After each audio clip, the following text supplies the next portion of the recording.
I just want to keep making better records, you know, just keep making them better. And hopefully I'll be totally satisfied one of these days, or just extremely proud of one of them. I'm grateful that we're still around and still playing. I'm glad that that's. I know it's unusual for a band to last. You know, whatever all the stuff that the drama that could exist in a rock band. You know, this band is kind of wanted to be together. They just wanted to actually liked each other. It's just like any relationship. It's about giving it up. You know, at a certain time, and letting somebody else hold the floor. You know, when you sell that many records, I want to be a great band. You know, and some nights I think we're pretty good, and some nights we suck. And we get to be a band, and we get to release records, and we get to play live.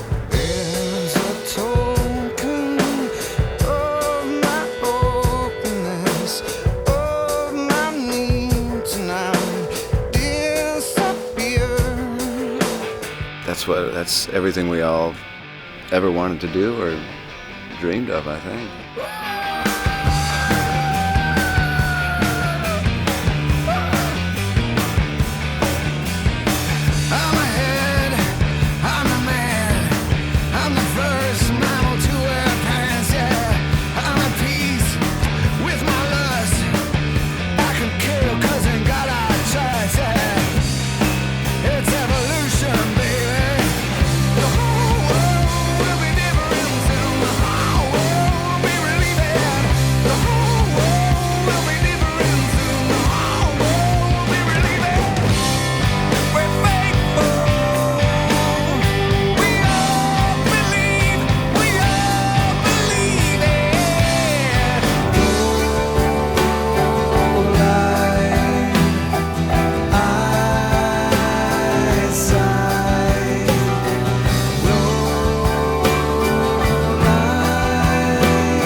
Hi, this is Dave Marsh. Recently, I flew out to Seattle to do a day-long series of interviews with the guys in Pearl Jam. The members of Pearl Jam are Jeff Ament, the bassist, the guitarists Stone Gossard and Mike McCready, drummer Jack Irons, and singer and songwriter Eddie Vedder. The records are basically us from somewhere, and it's not from me, Eddie Vedder, the copyrighted name or whatever. It's me, a human being who has a few observations and throwing it out there, and kind of as if to say, you know, has this happened to you? Or are you going through this same thing? Has this happened to you? Here's bassist Jeff Ament. I mean, we approached this record so differently in terms of writing. I think it's the first time that almost everybody came to the sessions with demos of like complete songs or partial songs or ideas. I mean, everybody had a tape. Guitarist Mike McCready. I just started writing them, and I just came up with a lot of ideas. And Mike has the energy of a 12-year-old, right?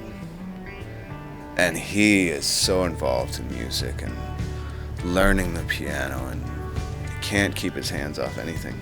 Ed liked him, so he started putting vocals over him, and once that happens, that's pretty much in the bag that the song's gonna happen.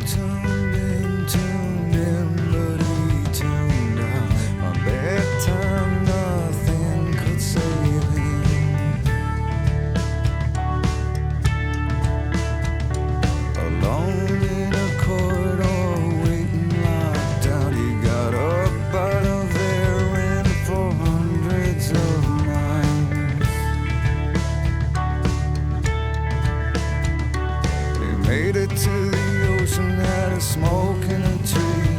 The wind rose up, set him down on his knee.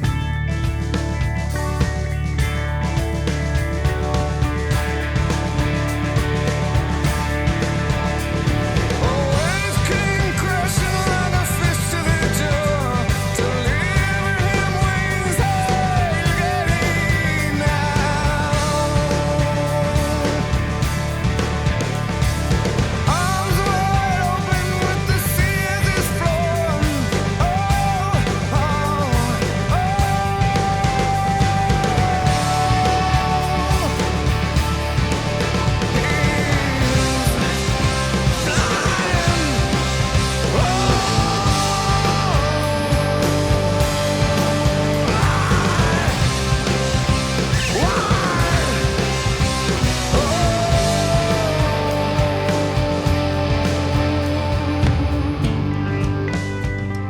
Here's guitarist Don Gossard. This is the first record we've made in a while where there's really, I think, everyone got their songwriting kind of feet wet in a big way. Eddie Vedder. Everyone's always written music, and that might mean bringing in a piece of slop, saying this is music, and then that was my job for a long time, was to make something of it.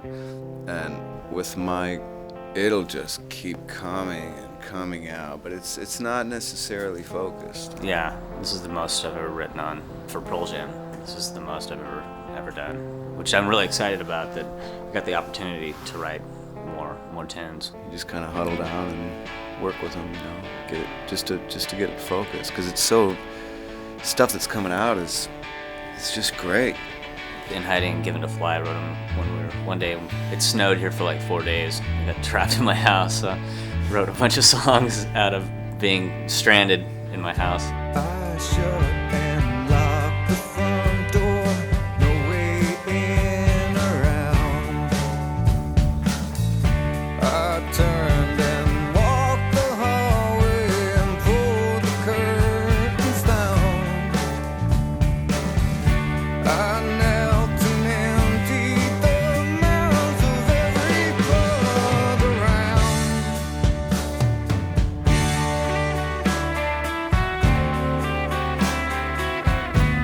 Nothing sound.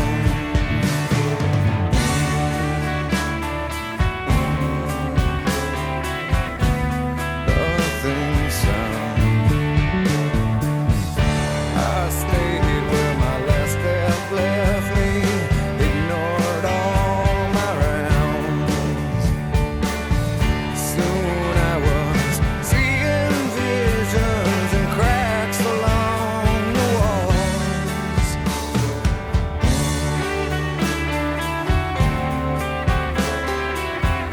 were upside down.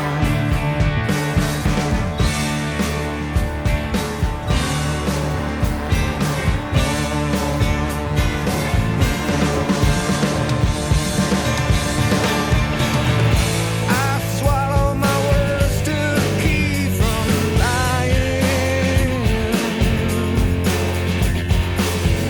I swallowed my best just to keep from lying.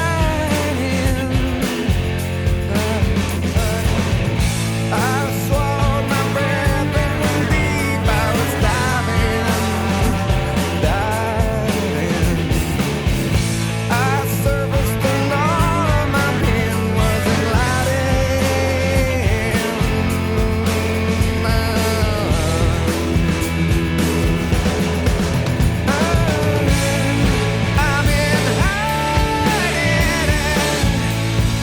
I'm in hiding. I'm in hiding. I'm in hiding. Here's guitarist Mike McCready. We all contribute to the band pretty much equally. Ed is basically the leader. I mean, he'll lead us and we'll follow his lead, but we also have a lot to contribute to it too, in the artwork and music, lyrics, and Stone had a bunch, had some ideas for lyrics, and as did Jeff. Yeah, I've never written lyrics before. Bassist Jeff Ament. I collaborated with some stuff with Robbie and the Three Fish record, and the very first bands that I was in, the first punk rock bands that I was in Montana and out here, like I wrote most of the lyrics at that point, but Ed actually gave a lot of us the confidence to do that. He said, you know, if any of you guys feel like bringing complete songs, you know, to next time that we do this, that would be great. And that was huge. It was like, wow, okay. Eddie Vedder. I remember the first time Jack and I played Low Light with Jeff, and I just sang it over the guitar and the drums, and hearing this thing, and you know, I got chills. Clouds roll by. Wheeling is what they say, or is it just my way? Wind goes by, low light, side track.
Jeff Ament? I've definitely demoed stuff over the last 2 or 3 years for myself, you know.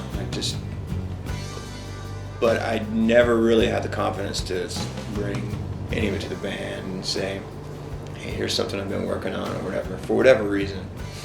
And just for Ed to say that was like enough of a kind of a push. And it was still nerve-wracking to bring your tape in and play it for your buddies, you know. It's like, it's probably as much as I've sweated in a while, you know, where you're putting the tape in, you're just like sitting there like Judgment Day, you know, that's what you think. And to have those guys be psyched about it, you know, to be psyched about the song, it was huge. It was a huge day. It was just so cool about the songs and the lyrics, because that was, man, it just made it, because it got to be homework after a while. As great as that is, but if it wasn't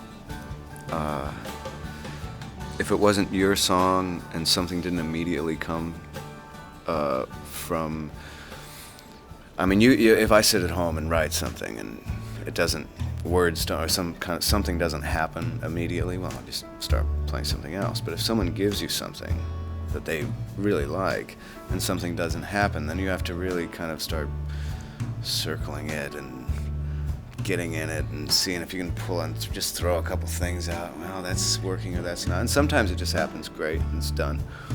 But other times it's a little more difficult. And so it would become a little bit of homework. And for them to come in and just have this stuff together, including Jack and Stone, you know, he wrote and sang one on the last record. Stone Gossard. It just felt very natural to make, and everyone was kind of in the studio working together, having a good time, you know. So If it's just inadvertent imitation, patterning all mankind, what's got the whole world faking? You'll be going out with radio, going out with disco,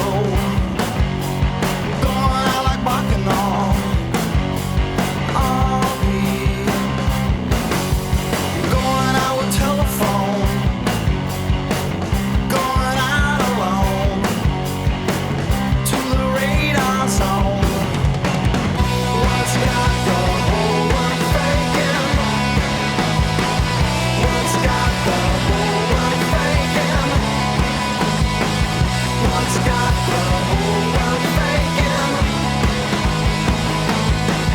What's got the whole world faking? What's got the whole world faking?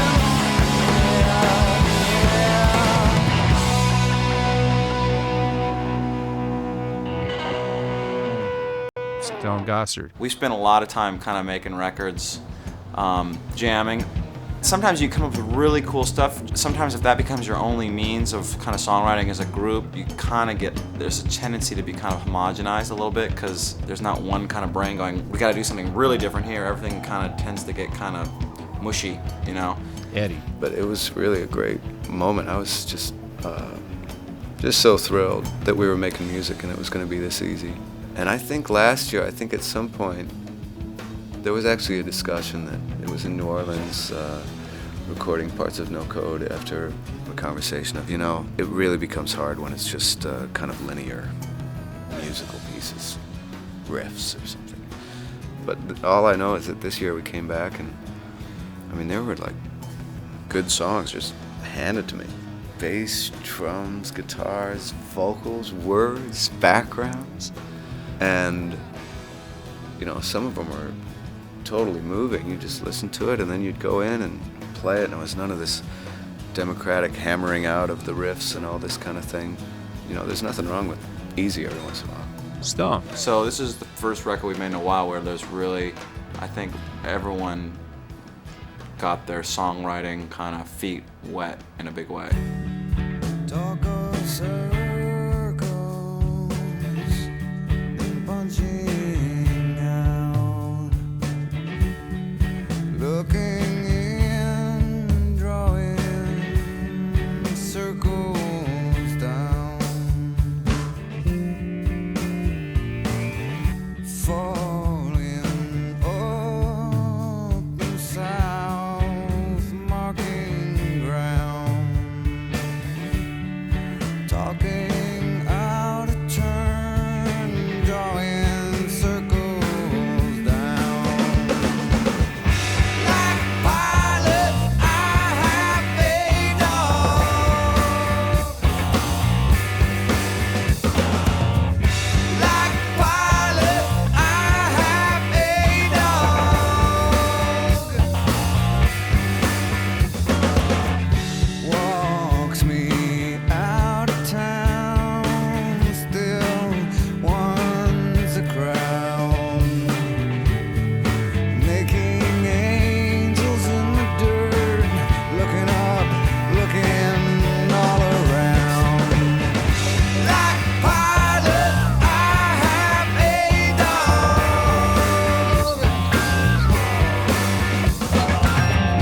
guitarist Don Gossard. I think Jack's tendency is to always start out with the simplest approach about what needs to happen for the song to work, and kind of from there he adds and subtracts accordingly to what the song needs in a performance, you know. Drummer Jack Irons. We had a working period in the beginning. It wasn't kind of, you know, everyone was open to me, and yet we weren't like everyone had voiced everyone had a chance to definitely voice what they kind of felt they wanted out of a new guy in the band and stuff. And it wasn't like, though when you look back you could go, yeah, it all started from that very first time we started I started, you know, rehearsing with them. At the same time, the first 3 or 4 months was kind of a trial period in some sense, where everyone was kind of maintaining enough distance so that they could really feel it and make sure it was going to work, because they didn't want to go through that, you know, get someone else in the band. It just didn't seem right or wasn't going to work to make it fire. Jeff Ament. There's never has a shortage of beats. The new songs, like, I feel like I'm approaching them way differently, so it makes me excited about playing bass again. And then the old songs, I feel like he's given some of the old songs a lot more space. So all of a sudden, like, you know, like a song like Even Flow, which I feel like we've struggled with, you know. I knew it was a great song all along, and I felt like on the first record that it was the best song on the record that we got the worst take of, you know. And we beat that thing into, and we played that song. There was 100 takes of that song, and we just never nailed it. And then all of a sudden Jack starts playing it. It's like, wow, that's how it was supposed to be played. His head on a pillow made of concrete again. Oh, feeling, maybe he'll see a little better Saturday. Alright, oh, hey now, faces that he sees time again ain't that familiar. Alright, oh, no, friend, he can't help when he's happy, looks insane.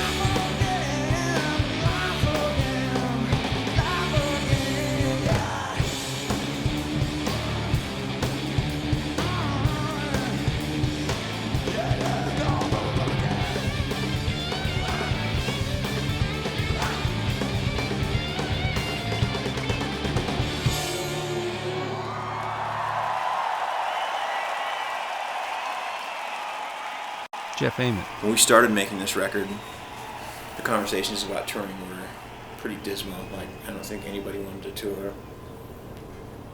And I think the more that we started to hang out with each other and the more that we started to realize that we liked each other, I think at that point people started to get excited about going out and playing some shows. And I think we want to go out and actually do the States, you know, like actually play for a couple of months in the States and put together 40 shows or so, which we haven't done in years. Eddie Vedder. Records are there for everyone, anytime, whenever they want, whatever mood, whoever wants them, whoever doesn't, you know, it's all in their control. It's an offering. Live, it takes a lot to get there. The playing is great. It's just getting there, and the lists, and we're going through this now because there's playing is easy, like easiest thing easiest money I'll ever make. Mike McCready. I'd like to go out and play it some more too.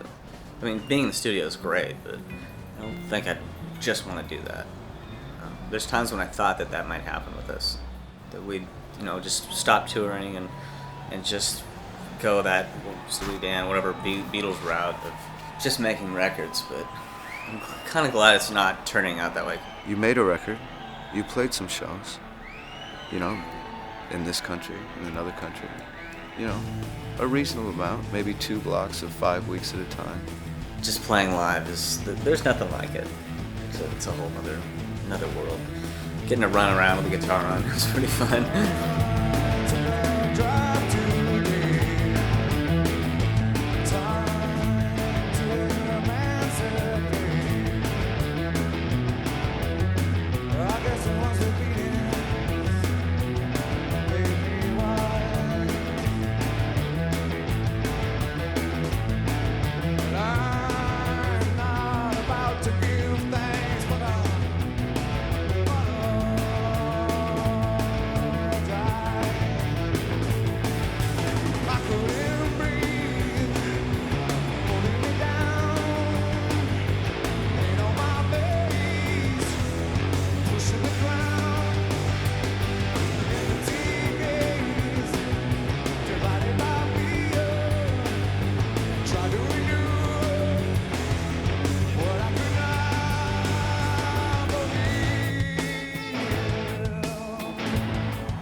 Stone Gossard.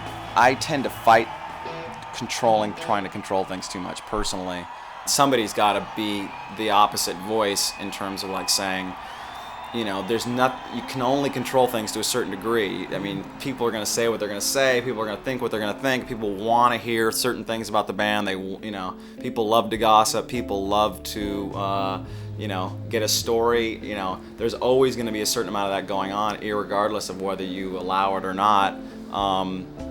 At some point you kind of just have to say I'm in a rock band, and this is kind of part of the gig, is going out and doing a few interviews and going out and doing some press. And Eddie, I think we're fine with it now.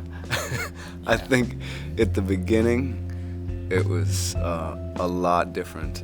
At some point, when it got to be double-digit platinum selling records or something, there's some serious guilt involved there, because you're seeing a band that you like better that made a better record than you did, or you'd see them in a club and they had their record out for a year and it sold 15,000 copies or something. I mean, the disparity is too huge, and you can't, and you're not responsible for it completely.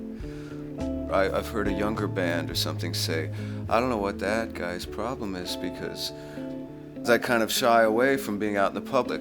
We're up and coming and I'm just digging it. This is the best thing and we just love it all, and if I'll do every interview and I'll be on TV as many times as you want, and give it to me, I'm ready.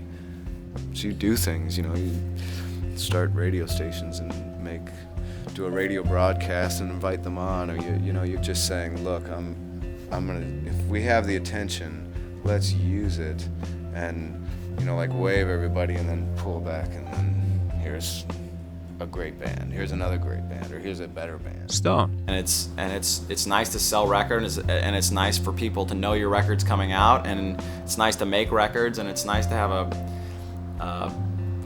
relatively balanced relationship with your record company, so that's smooth going, and all those things get kind of lubricated and they kind of work when everybody kind of gives in a little bit and kind of works for the for the big picture. So I'll tend to be the one to say, in general, I think I'll tend to be the one to say, let's just do it, just because the not doing it sometimes causes as many problems and as many headaches as just going ahead and kind of just doing what's expected. Sliding out of reverse into darkness, we will be turning right down street, off in the sunset she'll ride.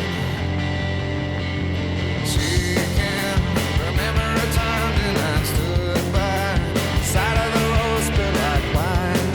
Now she's out on her own at night high. There's no leaving here. Ask someone new. She's disappeared.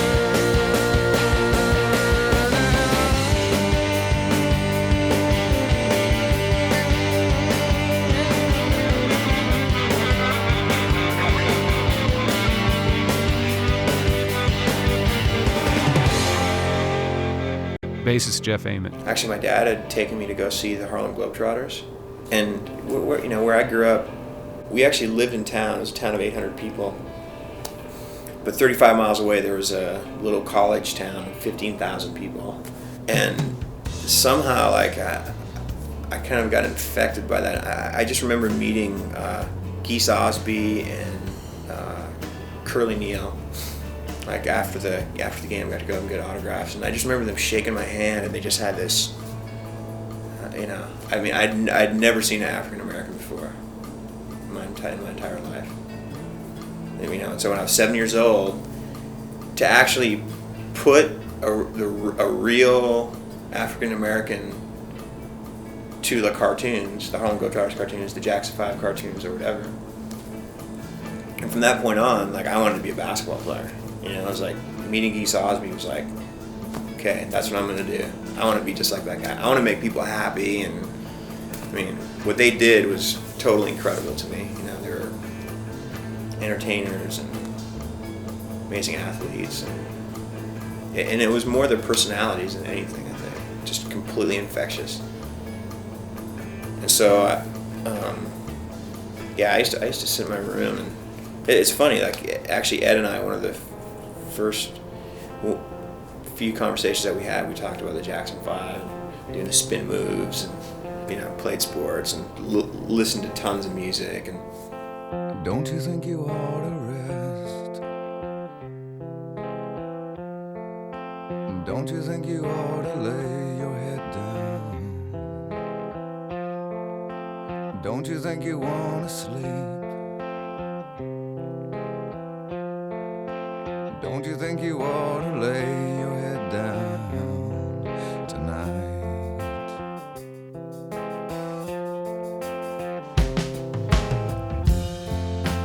Don't you think you've done enough? Or don't you think you've got enough? Well, maybe you don't think there's time to stop.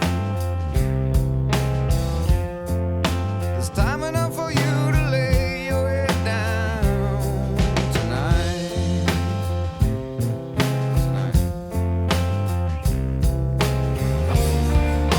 Let it wash away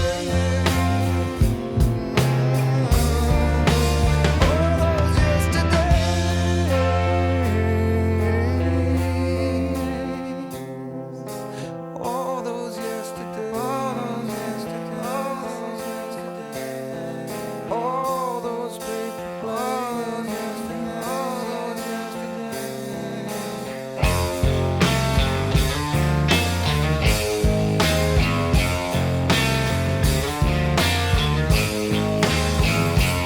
You've got time. You've got time to escape. There's still time.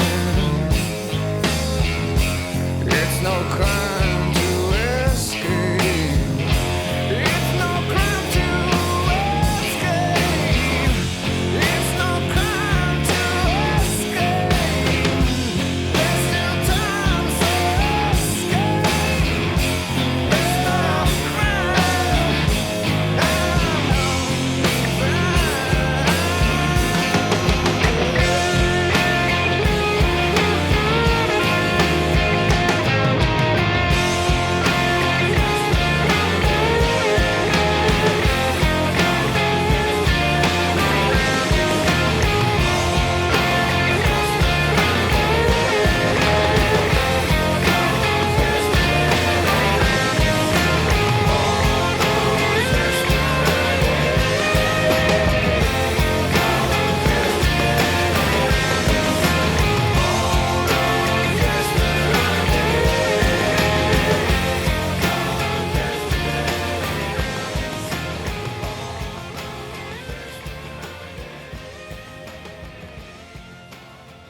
Drummer Jack Irons. Stone and Jeff, they visited me in Los Angeles in 1990, and they were talking about getting the band together. And they were asking me if I had some interest, and just at the time, my life circumstance wasn't such. So they gave me a tape, and they asked me if I knew any singers. And Eddie had just recently become a really good friend of mine. And I think Jack talked to me. They had met. And Jeff came in the mix and we did a demo. with Matt Cameron from Soundgarden and sent that out to Jack to find a drummer. We wanted to get Jack originally in the band, but he was with this band 11. We were looking for a drummer and a singer. Mike McCready. You know, we didn't know him, but we knew him through the Chili Peppers musically. But he wasn't into it. But he knew of a singer, and that was Eddie. And Ed put some vocals over 3 of the songs. And we were like, we got to get this guy in the band. He's great. I was listening to these tapes and going, let's do it.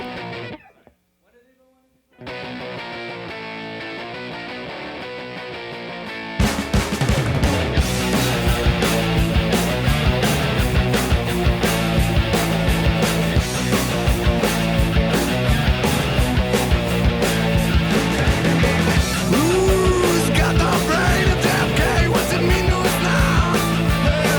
Boys, it's hard to trust, but I can tell you this is no lie. The whole world will be different soon. The whole world will be really bad. The whole world will be different soon. The whole world will be really bad.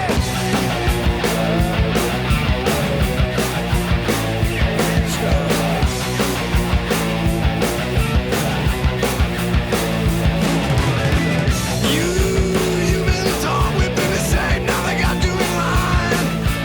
Stand behind the stripes. That will be order. So give it your mind. The whole world will be different soon. The whole world will be really bad. The whole world will be different soon. The whole world will be really bad.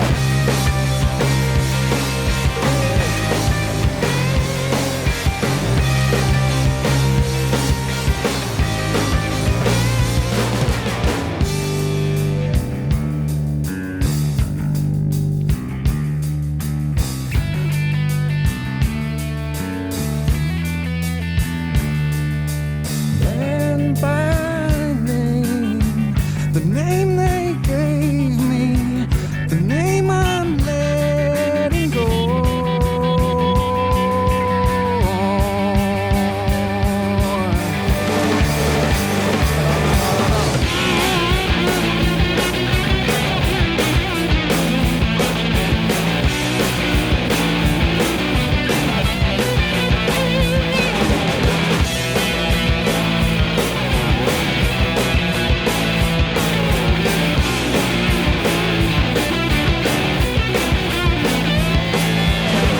The whole world will be different soon. The whole world will be really bad. The whole world will be different soon. The whole world will be really bad. The whole world will be different soon. The whole world will be really bad. The whole world will be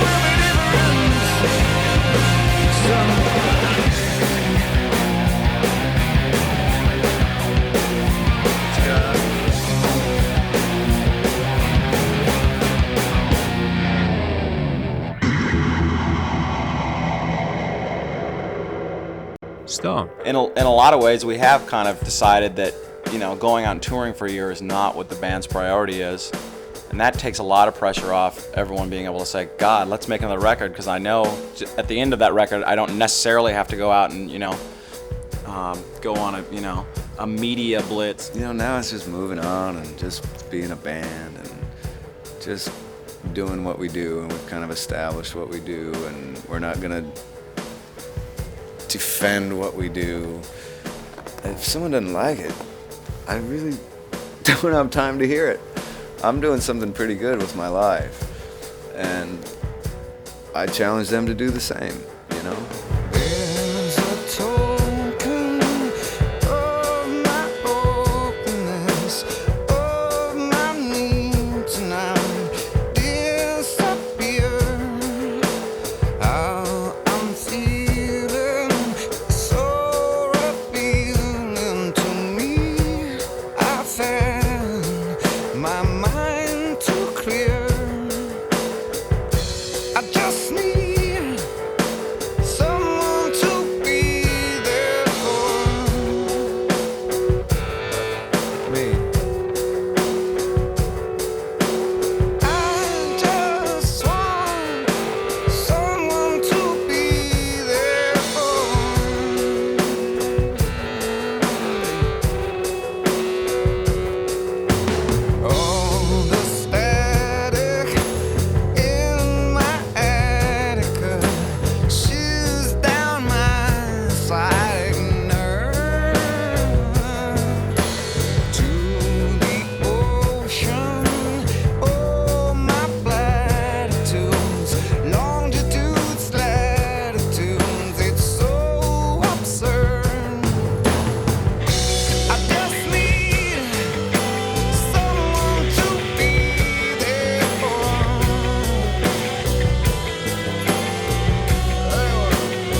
just can't meet. If I had the opportunity to just go one-on-one with everyone, it would all be fine. But in a certain way, it'd be greater if I could kind of do it out of body, or if one person equaled 100,000 or something like that. You know, just something where it became tangible, but it's not at all.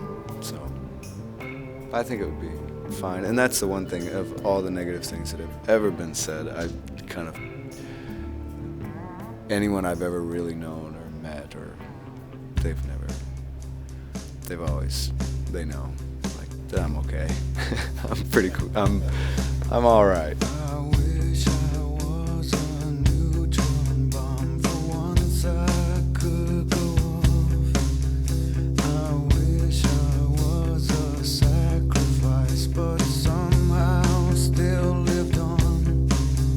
I wish I was a sentimental ornament you hung on the Christmas tree. I wish I was the star that went on top.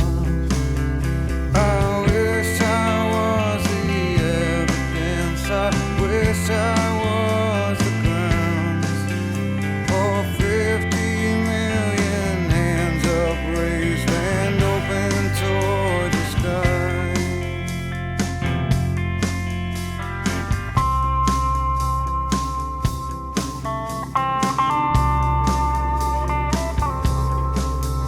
I wish I was a sailor with someone who waited for me. I wish I was as fortunate as me. I wish I was a messenger and all the news was good. I wish I was the full moon shining off a Camaro's hood.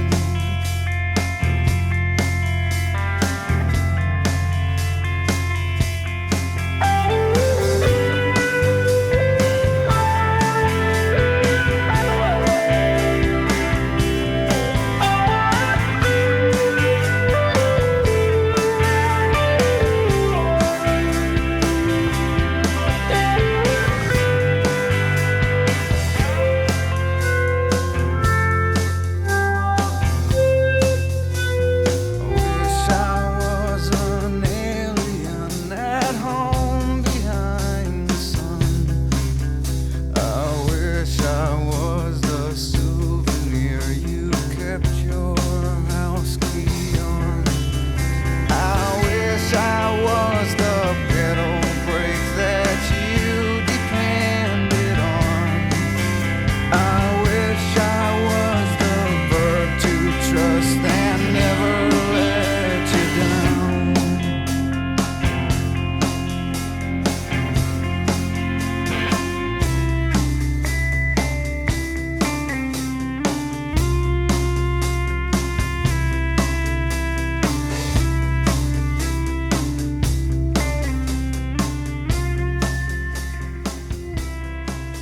Things have changed so much in the last 30 years, and even in the last 5 with technology. And what's going to happen in the next 20, I don't think we can quite grasp.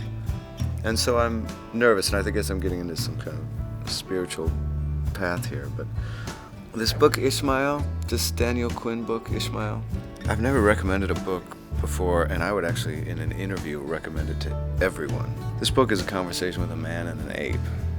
And the ape's really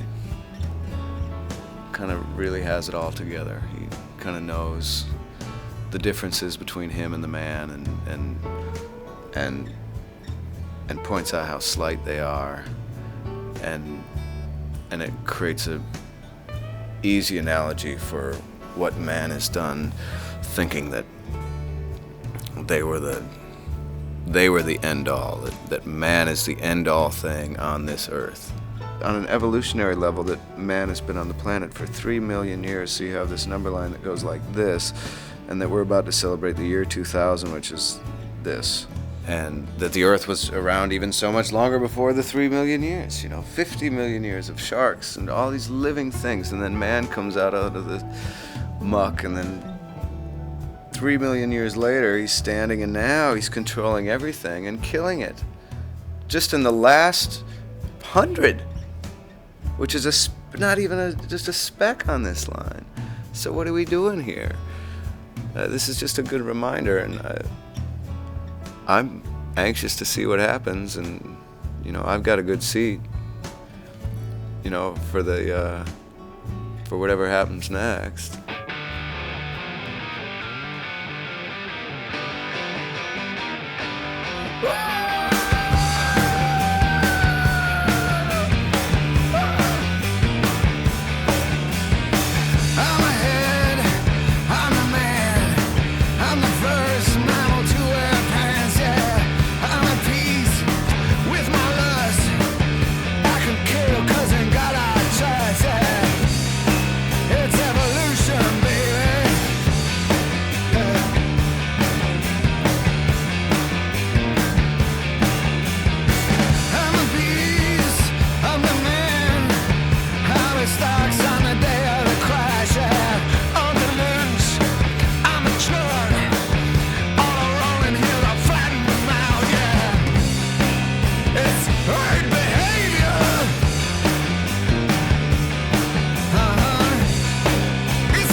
So this is the first record we've made in a while where there's really, I think, everyone got their songwriting kind of feet wet in a big way.